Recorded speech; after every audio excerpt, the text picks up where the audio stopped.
This video is to show how to solder the switches for some SuperNova fishing lights that I'm going to go ahead and put on my new kayak.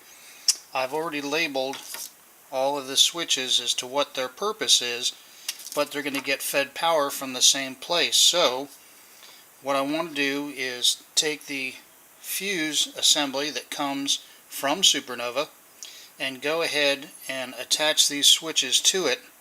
Then later, the other end of this fused wire will actually go to our power source.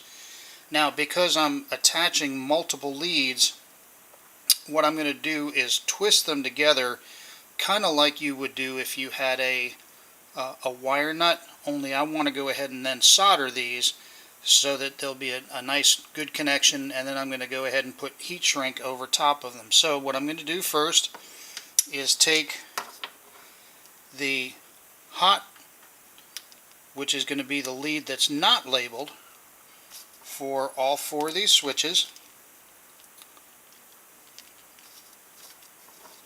and I'm going to go ahead and put these together.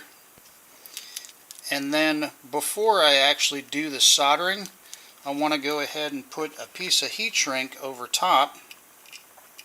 Now I'm going to make sure that I run this far enough up that it won't be affected by the heat when I actually go to do my soldering. And I have not pre-tinned these wires. I normally do, but this time I've chosen not to. And what I'm going to do is just go ahead and twist these together. Again, it would be just like if I were using a wire nut. And the reason I'm doing it this way is in the future, if I need to go back and remove one of these switches or a wire, by having them twisted like this, all I'll have to do is cut the heat shrink. I'll be able to go ahead and heat this solder up and pull just that one wire or that one switch off. So that's the big reason for doing it that way. And I'm going to use my helping hands right here to hold this for me. You may notice that I have a wiring diagram out. That's one that I put together myself just to make things a little easier, help keep me on track. Even though I've done this a bunch of times, I still want to make sure I wire things properly. So my soldering iron is already heated up. I'll go ahead and clean the tip off. Then I'll go ahead and put a little solder on there just to help with heat transfer. And this is very important. What I'm going to do is I'm actually going to heat the wires that I'm soldering. You notice I'm not putting the solder directly on the soldering iron. What I want to do is use the heat from the soldering iron to go ahead and heat the wires up enough that then the solder will flow. A little extra on the iron. Quite a few wires here, and they're kind of on the thick side, so this is gonna take a minute. Normally I would use a there we go. Solder is flowing. Now that should be a pretty decent connection there. Again, they're twisted together, so that'll actually hold the wires mostly in place. The solder just makes sure that I've got a good electrical connection. And again, even though this is going to be inside the hull of the boat and it'll be up some so it shouldn't get wet, I still want to go ahead and make sure that I protect it with some heat shrink. So I'm going to put a small piece over the end. And the sound you're going to hear is my heat gun. I choose to use a heat gun instead of a lighter because I can control the heat better and I don't have to worry about accidentally catching my heat shrink on fire.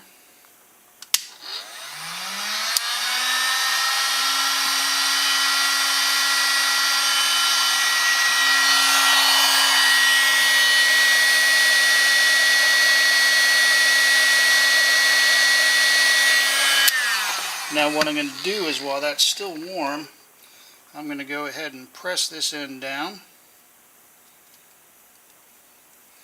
An awful lot of the heat shrink that you'll find out there actually has glue in it. So by having gone ahead and put that squish that down now, it'll actually make it pretty watertight. Again, this isn't going to be laying in the bottom of the boat.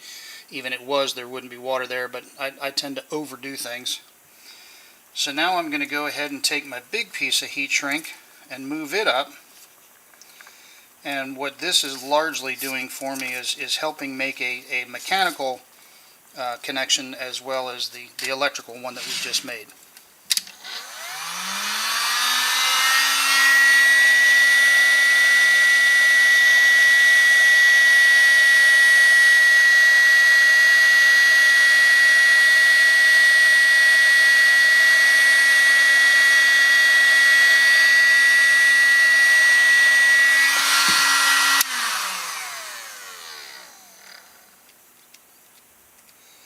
And there it is, folks, a set of SuperNova switches for SuperNova fishing lights. And what will end up happening is later I will attach the lead for each individual light string to the appropriate switch.